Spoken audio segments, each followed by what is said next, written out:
a los creyentes con poder para testificar y vivir una vida plena en Cristo. En el día de Pentecostés, los discípulos experimentaron este bautismo de manera poderosa, recibiendo no solo la capacidad de hablar en otras lenguas, sino también un nuevo vigor espiritual para cumplir la misión de Jesús.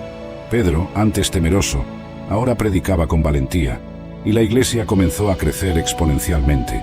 El bautismo en el Espíritu Santo no es solo un evento único, sino una experiencia continua de ser llenado y reabastecido por el Espíritu. En Efesios 5:18, Pablo alienta a los creyentes a ser constantemente llenos del Espíritu. Y no os embriaguéis con vino, en lo cual hay disolución, sino sed llenos del Espíritu. Esta llenura continua es necesaria para mantener la vitalidad espiritual y la eficacia en el servicio cristiano. Además del poder para testificar, el bautismo en el Espíritu Santo trae una mayor profundidad de comunión con Dios y una sensibilidad aumentada a su liderazgo. Los creyentes son capacitados para discernir la voluntad de Dios y para responder de manera obediente y fiel. Esta experiencia es una invitación a una vida más profunda y abundante en el Espíritu. Transformaciones y testimonios, relatos de transformación de vida a través del Espíritu Santo son abundantes. Testimonios de sanidad, liberación y renovación espiritual confirman la obra poderosa del Espíritu en nuestra era. Por ejemplo, muchos cristianos relatan un cambio profundo en sus vidas después de experiencias intensas de oración e intercesión, en las que sienten la presencia del Espíritu Santo de manera palpable. Un testimonio notable es el de David Wilkerson, fundador del Desafío Juvenil. En su libro La cruz y el puñal, Wilkerson describe cómo, guiado por el Espíritu Santo, fue llevado a trabajar con pandillas de Nueva York, resultando en la conversión de muchos jóvenes delincuentes y en la fundación de un ministerio mundial. Otro ejemplo es el avivamiento en Azusa Street, a principios del siglo XX.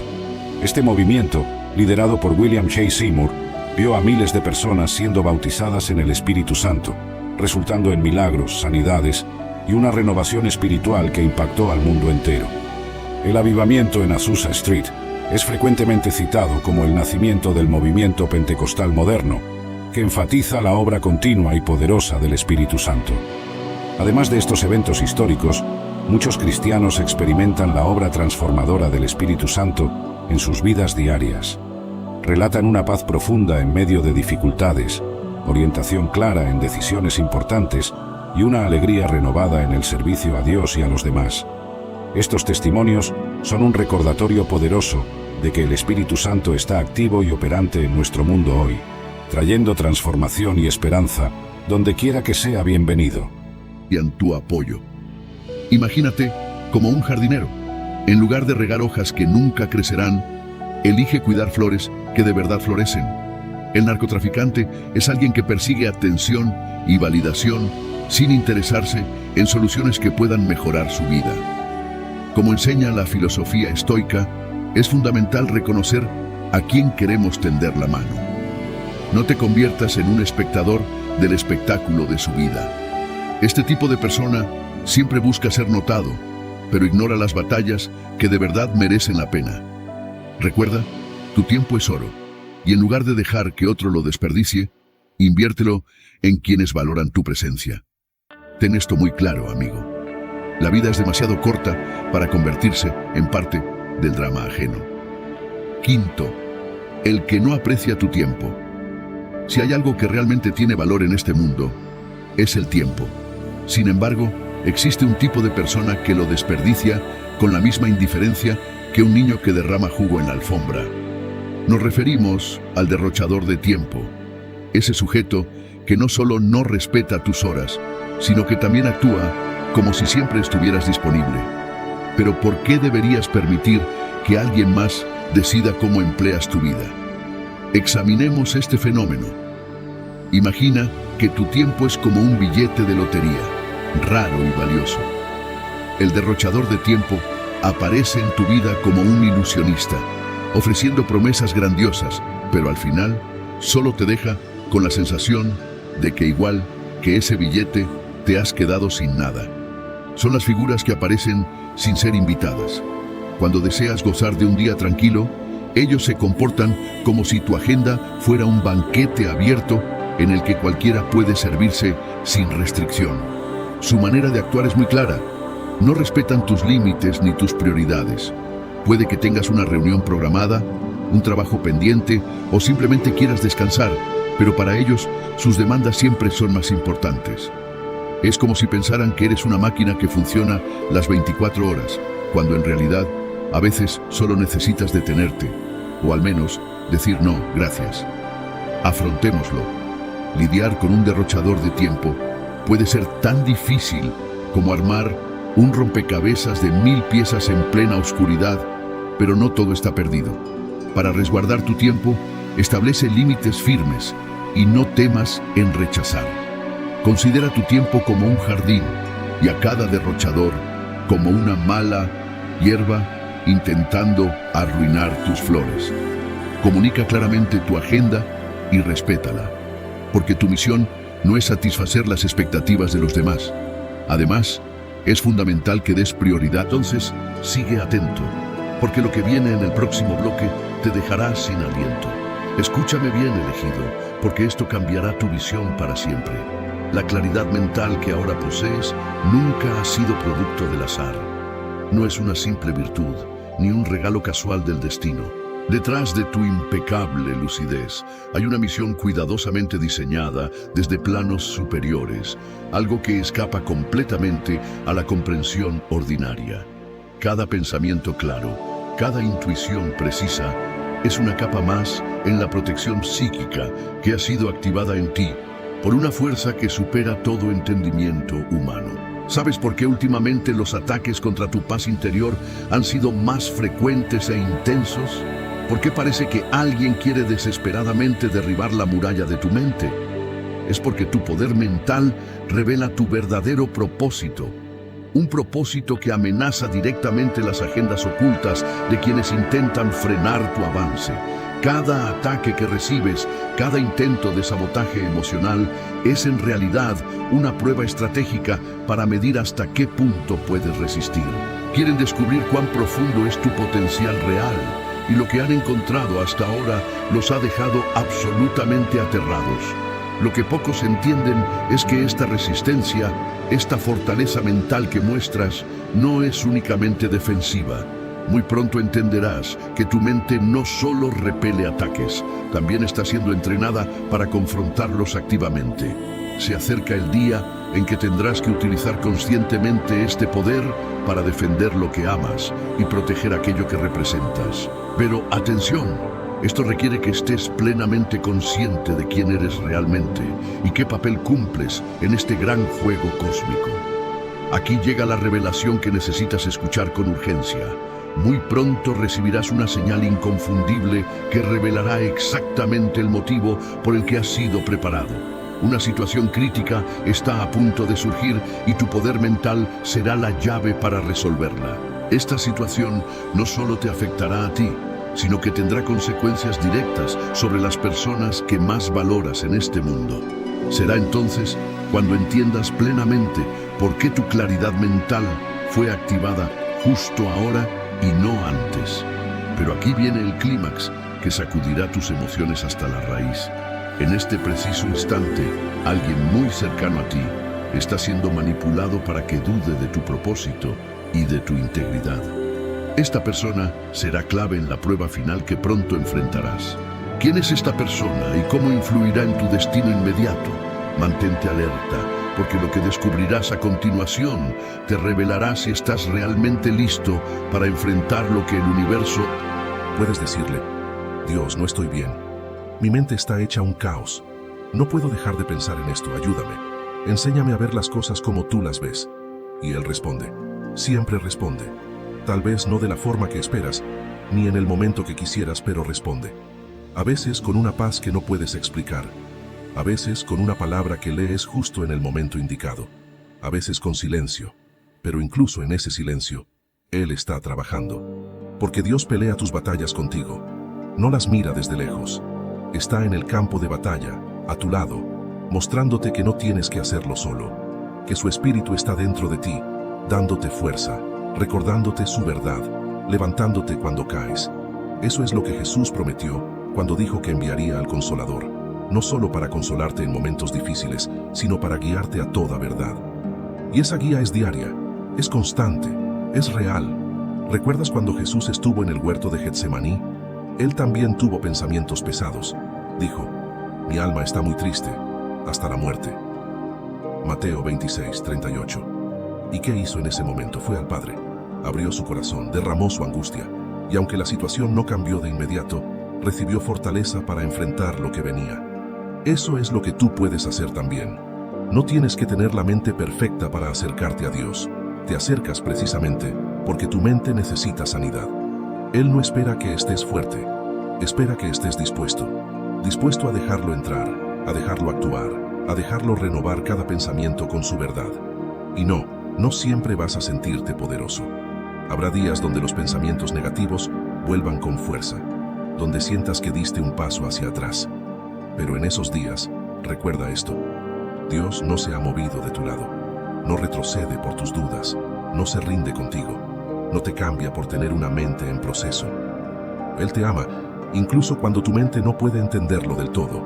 Y eso, amigo mío, es lo que le da sentido a todo este camino. Porque no se trata de tener una mente perfecta, sino una mente rendida a Dios, una mente que decide cada día decir, hoy no quiero vivir por lo que siento, quiero vivir por lo que sé que es verdad, y mi verdad es Cristo. Así que si te sientes cansado, si te cuesta luchar con tus pensamientos, si has tenido días oscuros, vuelve al centro, vuelve a Dios.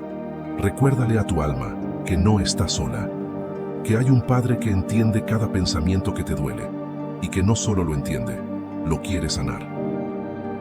Parte 5. Aprende a hablarle a tus pensamientos, no solo a escucharlos. Sí, leíste bien. Porque la mayoría de las personas solo hace una cosa con los pensamientos: los escucha, les da espacio, los deja correr por la mente, les permite instalarse como si fueran huéspedes con derecho. Y muchos viven así. Se hizo. Aún con los milagros de Moisés, él enfrentó la oposición de Yanes y Jambres. Dios dio a Moisés y a Aarón la instrucción de mostrar al faraón una señal en su primer encuentro con el rey, lanzando la vara de Aarón al suelo. Dios sabía que el faraón exigiría una señal. Después de que Aarón hizo esto, la vara en su mano se transformó en una serpiente. El faraón no tardó en llamar a sus magos, cada uno de los cuales logró transformar su propia vara en serpientes. La serpiente de Aarón devoró las serpientes que los magos usaron, lo que debería haber sido interpretado como una advertencia ominosa para la corte del faraón. La serpiente de Aarón, Éxodo capítulo 7, versículos 8 a 13. Ahora, el Señor dijo a Moisés y a Aarón: cuando el faraón os diga, realizad un milagro para probar vuestra autoridad, entonces di a Aarón: toma tu vara y lánzala delante del faraón, para que se transforme en serpiente. Así, Moisés y Aarón fueron hasta el faraón, e hicieron exactamente como el Señor había ordenado. Aarón lanzó su vara delante del faraón y de sus siervos, y ella se transformó en una serpiente. Entonces el faraón llamó a los hombres sabios, habilidosos en magia y adivinación, y a los hechiceros, habilidosos en brujería, y también esos magos sacerdotes adivinos de Egipto, hicieron lo mismo con sus artes secretas y encantamientos, pues cada hombre lanzó su vara y se transformaron en serpientes. Pero la vara de Aarón devoró sus varas. Sin embargo, el corazón del faraón se endureció, y él no los escuchó, como el Señor había dicho. Los magos del faraón tuvieron éxito en realizar milagros 2 veces más, igualando las señales que Moisés y Aarón les mostraron. La primera plaga que Moisés invocó sobre los egipcios fue una plaga de sangre. Los magos también lograron transformar el agua en sangre, como Moisés había hecho con el río Nilo. Éxodo capítulo 7, versículos 19 a 22. Plaga de sangre. Entonces el Señor dijo a Moisés: di a Aarón: toma tu vara y extiende tu mano sobre las aguas de Egipto, sobre sus ríos, sobre sus arroyos, sobre sus estanques y sobre todos sus depósitos de agua, para que se transformen en sangre, y habrá sangre por toda la tierra de Egipto, tanto en recipientes de madera como en recipientes de piedra. Así, Moisés y Aarón hicieron exactamente como el Señor había ordenado, y él levantó la vara y golpeó el agua que estaba en el Nilo, a la vista del faraón y a la vista de sus siervos, y toda el agua que estaba en el Nilo se transformó en sangre. Entonces los peces que estaban en el Nilo murieron, y el Nilo apestaba, de modo que los egipcios no podían beber el agua del Nilo, y la sangre estaba por toda la tierra de Egipto. Pero los sacerdotes adivinos de Egipto hicieron lo mismo con sus artes secretas, y el corazón del faraón se endureció, y él no los escuchó, como el Señor había dicho. El ángel del Señor se retiró, su tarea cumplida. El silencio que quedó ya no era el silencio sobrenatural de su presencia, sino el silencio común y terrible de la muerte en masa.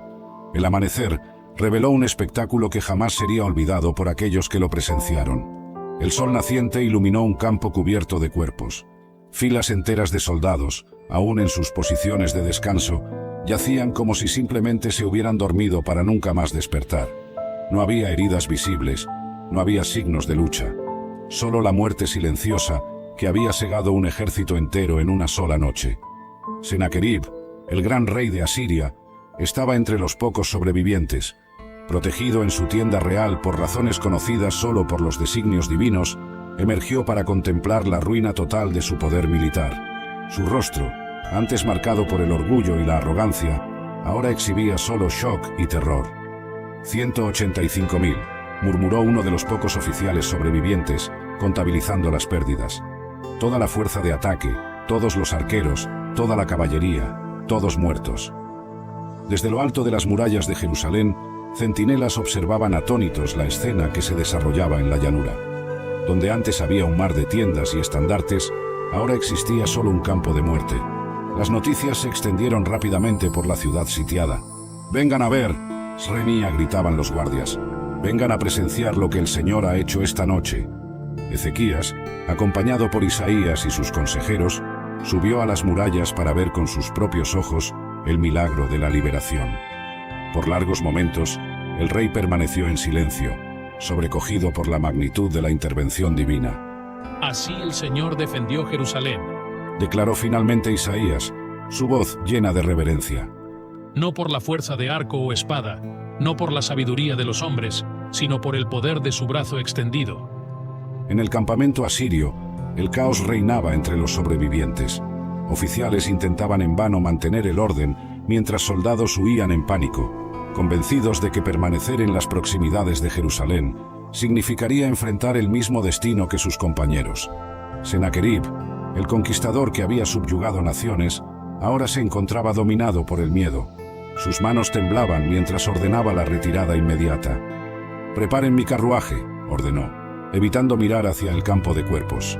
«Partiremos hacia Nínive antes de que el sol alcance su cenit». Un viejo consejero, aquel mismo que había sugerido cautela la noche anterior, se aproximó al rey con pasos vacilantes.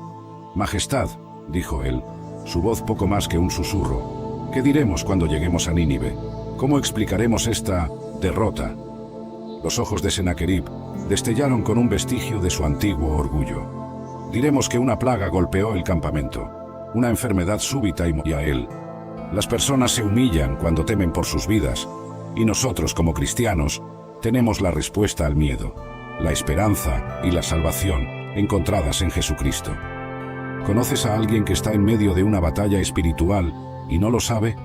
Están luchando en varios frentes, ya sea en su matrimonio, salud o finanzas, y no pueden encontrar solución porque les falta conocimiento. Oseas 4, versículo 6 nos dice: «Mi pueblo está siendo destruido porque le falta conocimiento». La falta de conocimiento puede ser devastadora. El diablo se deleita en introducir miedo en la vida de los creyentes porque el miedo es lo opuesto a la fe. La palabra de Dios nos llama a vivir por fe y confiar en que Él está en control. Cuando vivimos en el espíritu del miedo, estamos yendo en contra de la palabra de Dios, llenando nuestras vidas de ansiedad y perturbación. Sin embargo, el diablo no puede soportar a un hombre o mujer que rechaza el espíritu del miedo y vive gobernado por la palabra de Dios.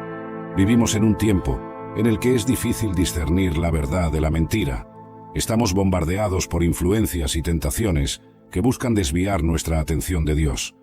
Necesitamos proteger nuestros corazones y mentes, porque estamos constantemente expuestos a mensajes que intentan alejarnos de la verdad del Evangelio de Jesucristo.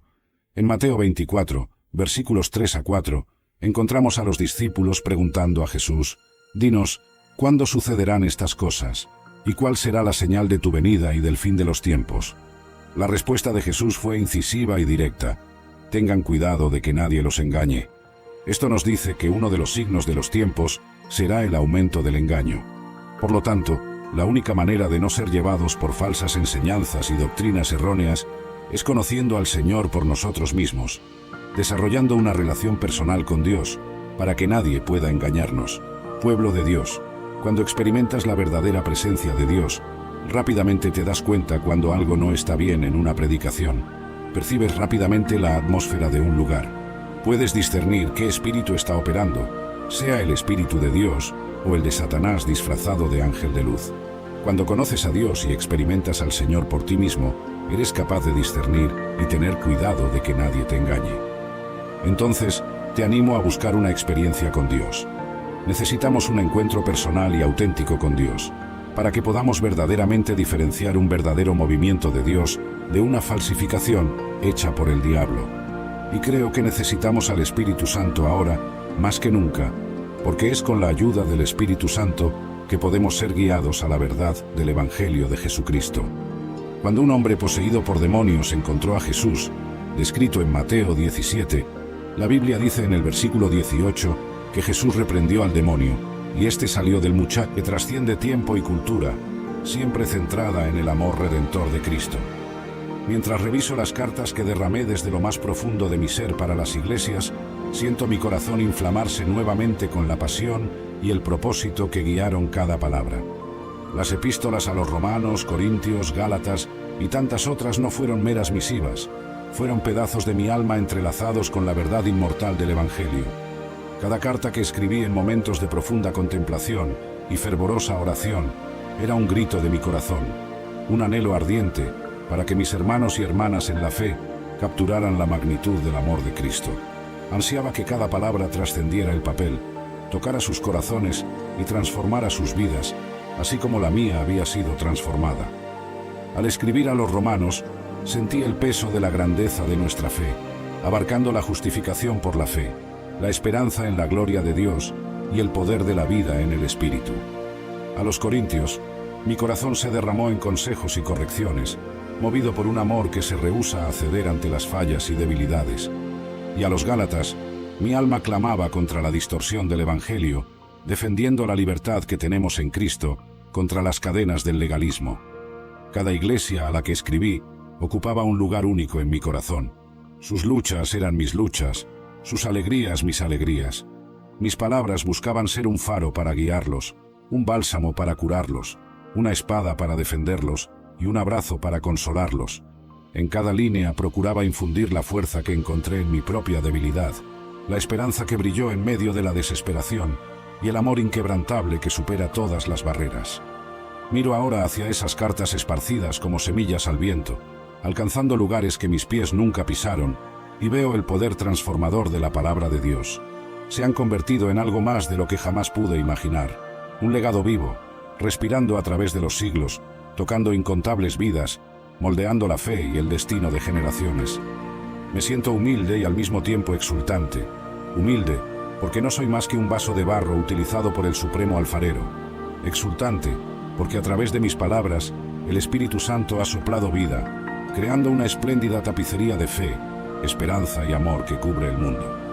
Las cartas que escribí en las alegrías y en los dolores de mi viaje son ecos de un llamado divino, una danza de palabras inmortalizadas por el aliento de Dios, transformando todo lo que tocan. El cierre de mi viaje terrenal se acercaba. Sabiendo de los peligros que me aguardaban, regresé a Jerusalén. Allí fui arrestado en el templo bajo acusaciones falsas. Tras varias audiencias y años de prisión, apelé a César como ciudadano romano. Fui enviado a Roma, sobreviviendo a una tormenta violenta y a un naufragio en Malta. Mientras recuerdo el camino recorrido desde Jerusalén hasta las cadenas en Roma, inquebrantable, que no puede ser explicada por la lógica humana. Es un descanso interior que proviene de la certeza de que Dios está en control de todas las cosas, independientemente de lo que esté sucediendo a nuestro alrededor. Lo que hace que esta paz sea tan especial es que no depende de la ausencia de problemas. Muchas veces, las circunstancias pueden ser desafiantes.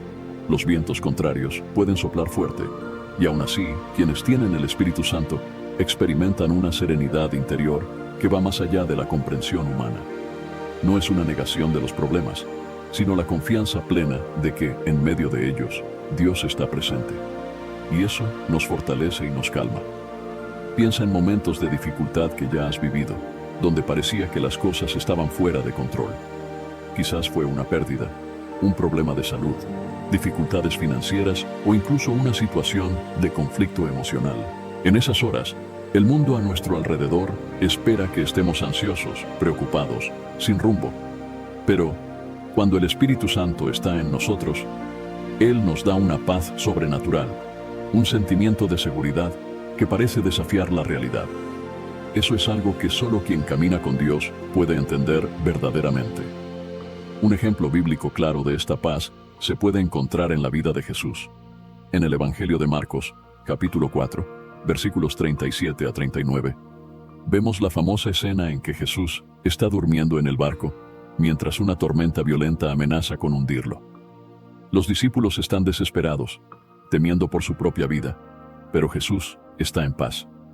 Cuando se despierta, reprende el viento y calma la tormenta, preguntando a los discípulos por qué tienen miedo. Esta es la paz que el Espíritu Santo nos da. Una tranquilidad tan profunda que incluso las mayores tormentas no pueden agitar. Otro ejemplo impactante es el apóstol Pablo, quien enfrentó numerosas dificultades y persecuciones, pero siempre demostró una paz inquebrantable. En sus cartas, Pablo habla con frecuencia de esta paz que excede el entendimiento, porque él mismo la experimentaba en medio de prisiones, naufragios y persecuciones. Esta paz, que Pablo recibía del Espíritu Santo, era lo que lo fortalecía y lo capacitaba para seguir adelante, independientemente de los desafíos. Esta paz también protege nuestra mente y corazón. Vivimos en un mundo lleno de estrés, presión y preocupaciones.